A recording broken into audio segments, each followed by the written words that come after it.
Are terrain parks dangerous, and why should you actually check out terrain parks? So make sure you stay to the end because I'm going to give you really important insight on how to fall, how to stay safe, and how to make this experience as amazing as possible. Drop.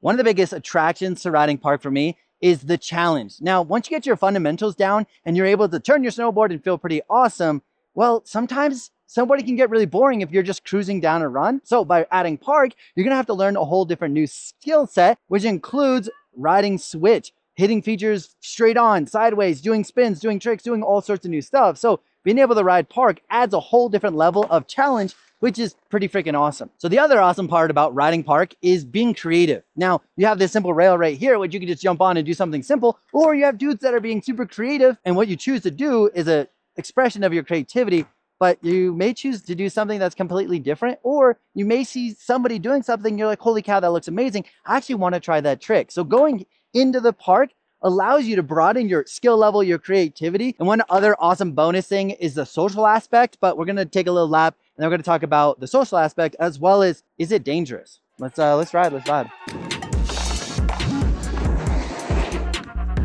Oh, it feels so different.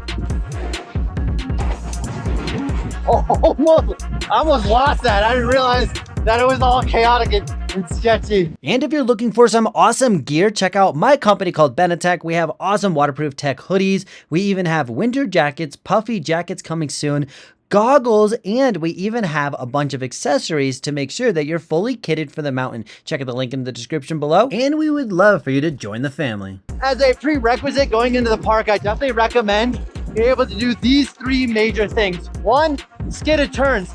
Can you make really good turns in a body position just like this? Notice that I'm in control and I'm able to manage my speed, which is great for going into the feature. Number two is, can you carve?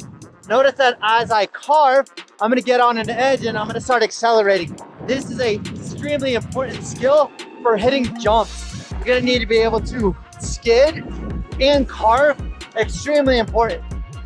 And number three is being able to ride flat base without catching an edge, without falling, and without dying. So theoretically, what you can do is just ride flat base. Most people have a hard time riding flat base like this. What they tend to do is have their lead shoulder open. So they're literally riding like this. Now on flat base, I naturally turn, which is not awesome. So I want to be able to be in a nice stacked position with my shoulder, hip, and board pointing straight down the hill. Now you may be asking, where the heck would I actually use this? Well, I would use this going into a rail, a jump, or even riding a box, but I can demonstrate that I have the skill and the control to not die. Now, let's jump into the park. As we watch my buddy James absolutely kill it in the terrain park, we're gonna answer the question, is park dangerous? Now, the simple answer is yes. When you're pushing your abilities, you're riding fast, catching air, doing tricks, and hitting features like this, yes, you're putting yourself in danger, but when you're riding the terrain park, there's plenty of things that can dramatically reduce the chances of getting hurt in the park, and I'm gonna go over my top three, starting with simply making appropriate decisions. Are you gonna try a double backflip the first time you ever go in there? Or are you going to find a way to slowly build your skill, choose the right terrain park, choose the right feature, and ride within your ability level? That's definitely going to help. And I know plenty of riders who simply ride above their ability level and constantly getting hurt because of the decisions that they make. Next is having really good fundamentals. If you're the rider who is constantly in balance, has control of their snowboard, and is able to understand how to carve and stay on their feet, you're definitely going to give yourself a better chance. And number three is having guidance. Now you could take a lesson, follow these videos, or join my summer camp where I literally break down the safeties, the mechanics, and teach you the proper way to be in the park. But having some kind of guidance in the park is definitely going to reduce your chances of getting injured significantly. That is one thing about park riding. At the end of the day, you're going to put yourself in a position where you may fall. So actually having the skill of falling is pretty important. As a couple side notes, just so if you ever ride the park about falling, one is try to keep your momentum going. Anytime you have momentum absolutely come to an abrupt stop, is when you have the most injuries. So if you can take a tumble, try to keep the momentum going so that you're not just stopping. Secondly is if I'm gonna fall, and I'll demonstrate this, which is a really dumb idea, but if I were to like catch an edge, right? I wanna make sure my hands are like here, which allows me to have the weight distributed between a larger body part and between two. A lot of snowboard injuries come from putting your hands out and falling like this. Inevitably, you're gonna get a lot of pressure in one focused spot on either hand, and then that's where you break a wrist, an arm, an elbow. So if you can, those are just some like helpful hints about falling, but at the same time, you're taking your own risk.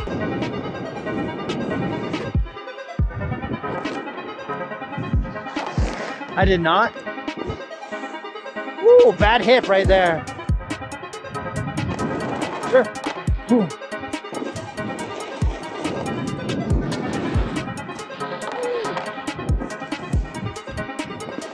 So a big part of park riding is going to be your setup. So let's quickly discuss my stance and my snowboard.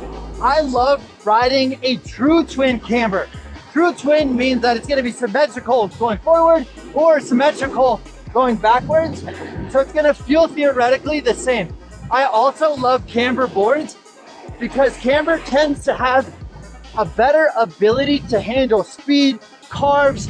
The more pressure you put into it, the more pressure you get out of it. And that's gonna be extremely beneficial for hitting jumps, hitting high speed rails, doing tricks, trying to land. Another special benefit is because this board is camber and a little stiff, if you watch me do a wheelie, you're gonna notice that the board forces me back down to the front foot. Well, imagine that I'm like, oh, I did a trick and I landed a little back. Notice that my board will actually help me land the trick. I land way more tricks because I ride a camber board. Yes, you can land tricks. There's all these different boards such as hybrids and reverse cambers. You just have to be way more precise and it's doable. But I find this gives me the best chance to land tricks so that I can help, so that the board can help me and me help the board and we can have a better relationship. But like reverse camber boards, super fun for buttering and rails. It's like super awesome, but maybe not so good for big jumps. So as far as stance, I love having a duck stance and my lead binding is 15 degrees. And I pair that with my back binding at negative 15 degrees. So the duck stance kind of looks like this, but allows me to be as symmetrical as possible. My board is symmetrical, my bindings are symmetrical. Now, yes, my body may not be perfectly symmetrical, but it allows me to feel and be as symmetrical as possible, allowing that to just be that much easier, especially riding switch. When you're doing a lot of park, you're riding a lot of switch, so you're just trying to give yourself the best advantage. 2 resources, if you're looking for a perfectly how to dial in your stance video, check out the link down below because I have a great one for that.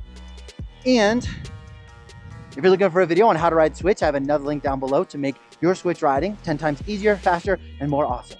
An unexpected byproduct of riding the park is you have a concentrated area of a lot of people, meaning you can actually make friends, create connections, because you're gonna see the same people constantly. Imagine you're on a ginormous mountain and it's 5,000 acres. The chances of you seeing the same person over and over throughout the season is pretty rare. So it's actually a little bit harder to make friends. But when you're riding park, you're gonna see the same people all the time because you have a nice common area to hang out. So that's another reason why I like riding the park, because you get to make friends, hang out, and vibe with people. And if you're digging this style of content, let me know by liking the video. And do you agree, disagree with me? Let me know in the comments down below so we can start a conversation. And if you're looking for gear such as jackets, goggles, gloves, neck tubes, beanies, check out the shop Benetek down in the description below, which is my company. And definitely follow for more because my goal is to make you as awesome as possible. Let's go. Good enough, Gubby. Let's go snowboard.